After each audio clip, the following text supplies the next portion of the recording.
বন্ধুরা, কেমন আছেন সবাই? আপনাদের সবাইকে স্বাগতম জানাচ্ছি আজকে আমাদের এই 55,000 টাকার পিসি বিল্ড গাইডে। সো আজকে আমরা 55,000 টাকার ভিতরে একটি রাইজেন পিসি বিল্ড করব এবং এই পিসিটি হবে আপনার গেমিংয়ের জন্য পারফেক্ট অ্যান্ড যারা কন্টেন্ট ক্রিয়েটার্স বা এডিটিং রেন্ডারিং করে তাদের জন্য একটি ভালো বিল্ড হবে এটি, যে আপনি এই বিল্ডটা দিয়ে স্মুথলি রেন্ডারিংয়ের কাজ করতে পারবেন এবং গেমিংও করতে পারবেন। সো বোথ ওয়ার্কের জন্য আপনার এই পিসিটি ভালো হবে। সো আমরা এই পিসিটি আপনাকে রেকমেন্ড করব যদি আপনার বাজেট 55,000 টাকার মতো হয়। কথা না বাড়িয়ে আমরা আমাদের পিসি বিল্ডের দিকে এগিয়ে যাই। মাদারবোর্ড হিসেবে আমরা সিলেক্ট করতেছি ASRock AB350 Pro 4 মাদারবোর্ড। মাদারবোর্ডটির মূল্য 9,500 টাকা। মাদারবোর্ডটিতে 4টি DDR4 র্যামের স্লট আছে। সো আপনি সর্বোচ্চ 64 GB পর্যন্ত এক্সপ্যান্ড করতে পারবেন এবং মাদারবোর্ডটিতে 3200 mz পর্যন্ত র্যাম সাপোর্ট করে। এটি একটি ATX মাদারবোর্ড এবং এই মাদারবোর্ডটিতে AMD কোয়াড ক্রসফায়ার সাপোর্ট করে এবং গ্রাফিক্স আউটপুট হিসেবে আছে HDMI, DVI-D and D sub. এই মাদারবোর্ডটিতে 6 SATA 3.1 পোর্ট আছে এবং ultra M2 PCI 3 Gen 4X slot আছে এবং 1 M2 SATA 3 স্লট আছে এবং এই মাদারবোর্ডটিতে 8টি USB 3.0 এবং একটি টাইপ সি, এবং এর থেকে কম মূল্যে আমরা মাদারবোর্ড নিতে পারতাম, বাট আমরা এই বিল্ডে কোনো স্যাক্রিফাইস করবো না। সো আমরা এই মাদারবোর্ডটি চুজ করছি কারণ আমাদের প্রসেসরটি আনলক প্রসেসর। সো এবার আমরা যাব লুকের দিকে। লুকের দিক থেকে মাদারবোর্ডটি অত্যন্ত সুন্দর। এই মাদারবোর্ডটিতে কালো এবং হোয়াইট কালারের একটা ফিনিশিং দেওয়া আছে। সো মাদারবোর্ডটি দেখতে অত্যন্ত সুন্দর। এবং এবার আমরা যাই ব্যাক আয়োর দিকে। ব্যাক আয়োতে আমরা দেখতে পাচ্ছি 5টা USB পোর্ট এবং একটা টাইপ সি USB পোর্ট আছে এবং গিগাবিট ল্যান এবং USB 2.0 পোর্ট আছে।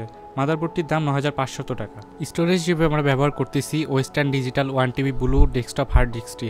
হার্ড ডিস্কটি 7200 RPM এর। হার্ড ডিস্কটির মূল্য 4,000 টাকার মতো। আমরা প্রসেসর হিসেবে ব্যবহার করতেছি AMD Ryzen 5 1400 4 কোর 3.2 GHz এর প্রসেসরটির মূল্য 15,700 টাকা। এই প্রসেসরটির কোর সংখ্যা 4 এবং থ্রেড সংখ্যা 8। DDR4 এর মেমোরি সাপোর্ট করে এবং এর কোর স্পিড 3.2 GHz এবং ম্যাক্স টার্বো স্পিড 3.40 GHz। প্রসেসরটি এই বাজেটে কন্টেন্ট ক্রিয়েটার্স এবং গেমিংয়ের জন্য অনেক ভালো হবে। পর আমরা গ্রাফিক্স কার্ড হিসেবে ব্যবহার করতেছি গিগাবাইটের GTX 1050 Ti গ্রাফিক্স কার্ডটি। গ্রাফিক্স কার্ডটিতে 4GB DDR5 মেমোরি সাপোর্ট আছে এবং এর বুস্ট ক্লক 1415 MHz এবং base clock 1341 MHz in OC mode এবং বুস্ট ক্লক 1305 MHz এবং base clock 1316 MHz in gaming mode. এই গ্রাফিক্স কার্ডটি আপনার গেমিংয়ের জন্য অত্যন্ত ভালো হবে এই বাজেটে এবং এই গ্রাফিক্স কার্ডটিতে 3টি ডিসপ্লে আউটপুটের পোর্ট আছে। 14,400 টাকা গ্রাফিক্স কার্ডটির মূল্য। আমরা র্যাম হিসাবে ব্যবহার করতেছি কোর্সিয়ারের LPX 8GB DDR4 2400 mz এর। র্যামটির মূল্য 5,800 টাকা। আমরা 2,000 টাকার ভিতরে যে কোনো ATX thermal gaming casing choose করে নেব আমাদের বিল্ডের জন্য। আমাদের পুরো সেটআপকে পাওয়ার দিবে অ্যান্টেক VP 500 ওয়াটের পাওয়ার সাপ্লাইটি।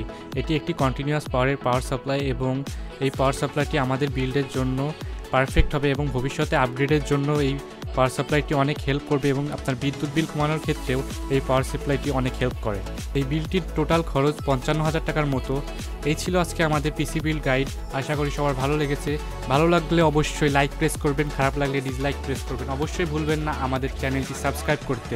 ভবিষ্যতে আরও পিসি বিল্ড গাইড নিয়ে হাজির হব এবং অবশ্যই কমেন্ট করতে ভুলবেন না যে আপনাদের এই বিলটি কেমন লেগেছে এবং আপনারা আমাদের চ্যানেলে কী কী ধরনের ভিডিও চান এবং কোন ধরনের ভিডিও দিলে আপনাদের উপকার হয় সেগুলো আপনারা অবশ্যই কমেন্ট বক্সে জানাবেন এবং সাবস্ক্রাইব করবেন আমাদের চ্যানেলটি। So OC imagination signing off.